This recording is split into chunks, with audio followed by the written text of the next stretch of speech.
O Senhor esteja convosco. Ele está no meio de nós. Proclamação do Evangelho de Jesus Cristo segundo Marcos. Glória a vós, Senhor. Naquele tempo, João disse a Jesus: Mestre, vimos um homem expulsar demônios em teu nome, mas nós o proibimos, porque ele não nos segue. Jesus disse: Não o proibais, pois ninguém faz milagres em meu nome para depois falar mal de mim.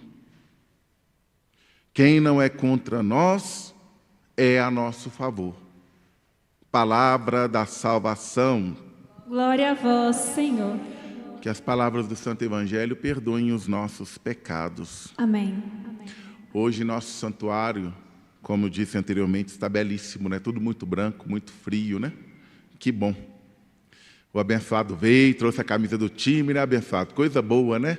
Conciliar o esporte e a fé, importantíssimo, né? Sim, eu sou torcedor, mas eu sou um homem de fé. Isso é bom, porque eu tenho certeza que você pratica a fé na sua prática esportiva, na sua torcida, e a gente precisa disso, né? Nós precisamos disso. Não são duas coisas separadas, mas são duas situações que podem caminhar juntas, não é verdade? Uma vez alguém me perguntou como nós podemos evidenciar nosso modo de ser cristão nos estádios, né? Que boa pergunta, né? Não é verdade? Porque os exemplos que a gente vê por aí são exemplos muito tristes, né? E o futebol é um lazer, futebol é algo bom, torcer, né? Mas a gente precisa levar Deus mais para dentro destes espaços. Nosso santo padroeiro São João Paulo II dizia, né? Santos de calça jeans. São irmãos e irmãs que precisam ser santos no tempo de hoje. Ser santos nos diversos ambientes. Não simplesmente, eu não vou ali porque ali é isso, ali é aquilo. Não, é não ter medo. É ir, sim, para dar o nosso testemunho, para evidenciar que, pela fé, nós podemos fazer diferença e até ganhar alguns para Cristo também nesses ambientes, né? Enfim, que Deus abençoe vocês, que Deus abençoe o esporte, que Deus abençoe o Atlético Mineiro e todos os times, né, abençoado? Vocês são de Caeté? Caeté, o número de atleticano é grande, né? Bem, povo de Deus, novamente, então, refletindo sobre a carta de São Tiago, e a gente tem um grande ensinamento, né? Que nos possibilita refletir com muita humildade sobre o tempo presente. Porque, infelizmente, nós também passamos por isso, mas no mundão em geral, as pessoas têm uma tendência de fazer planos até a longo prazo, deixando Deus de lado, né? Eu quero ganhar dinheiro, eu quero estudar para isso, quero fazer viagens, etc. e tal. E aí São Tiago nos possibilita, então, nesta reflexão, a entender, a gente não sabe o que vai ser de nós no dia de amanhã, né? O amanhã não nos pertence.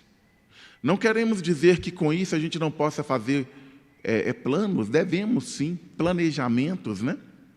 Isso é bom. Fazer um planejamento até a longo prazo, um projeto de vida, digamos assim, precisamos fazer sim, devemos fazer, mas sempre com muita humildade, sempre colocando Deus em primeiro lugar, colocando Deus em primeiro lugar de nossas vidas, do nosso planejamento, com muita humildade, com muita simplicidade. A gente pensar uma organização com muito equilíbrio, isso é necessário, e com humildade pedindo a Deus a graça da realização, e não deixando Deus de lado. É engraçado, né? Todos os anos, na virada de ano, a gente começa aquele clima festivo, e aí começam os planos. Eu quero fazer isso, eu quero emagrecer, eu quero não sei o quê, quero ganhar dinheiro, e sempre Deus fica em último plano, né?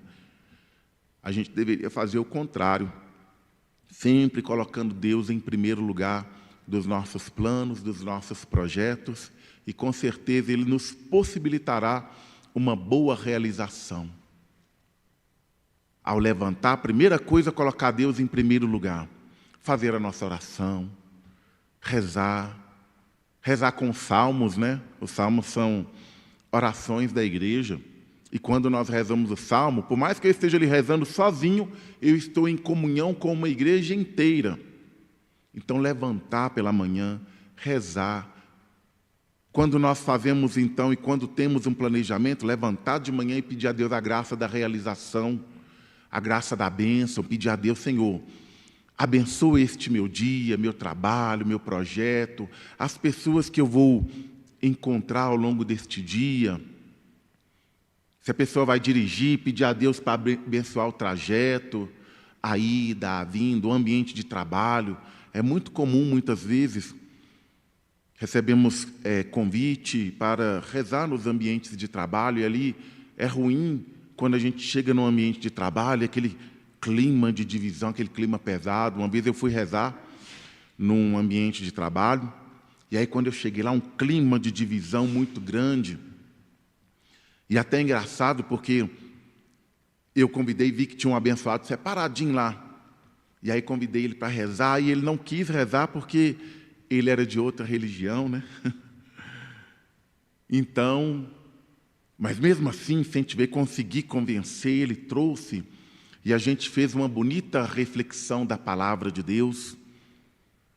E foi interessante que quando terminou aquele momento de oração, depois os profissionais me procuraram: padre, que coisa boa, a gente precisa de mais isso no nosso trabalho. Nós estamos sentindo leve. Então, às vezes, esse clima de disputa acirrado no campo do trabalho se dá também por esta falta de Deus. Falta de Deus no nosso planejamento, no nosso dia a dia, no nosso setor de trabalho. Deus possibilita essa harmonia. Deus possibilita essa paz, e nós precisamos. É Ele que nos ensina: onde 2 ou mais estiverem reunidos em meu nome, eu aí estarei. Quando a gente tira um tempinho curtinho no nosso trabalho para refletir a palavra de Deus, para rezar. Eu lembro que quando eu sou ex-militar, tive a graça de servir ao Exército, e a gente tinha um tempinho curto na hora do almoço para refletir a palavra de Deus e fazer a nossa oração. Quando também estive na PUC Minas estudando, a gente tinha ali o nosso gol, e no intervalo era coisa muito rápida, coisa de 5 minutinhos. A gente reunia, a gente tirava um texto da palavra de Deus, era muito comum, obviamente, a liturgia do dia, e cada dia um aluno dos diversos cursos refletir de forma bem brevezinha a palavra de Deus. Como isso era bom, eu tenho saudades. Porque às vezes a gente chega na universidade, a gente vê tantas coisas que são realizadas, e ali a gente precisa ter esse espaço para Deus, sobretudo na PUC Minas, uma universidade católica, né? Lá tem a capelinha, então era muito comum a nossa reunião lá para oração.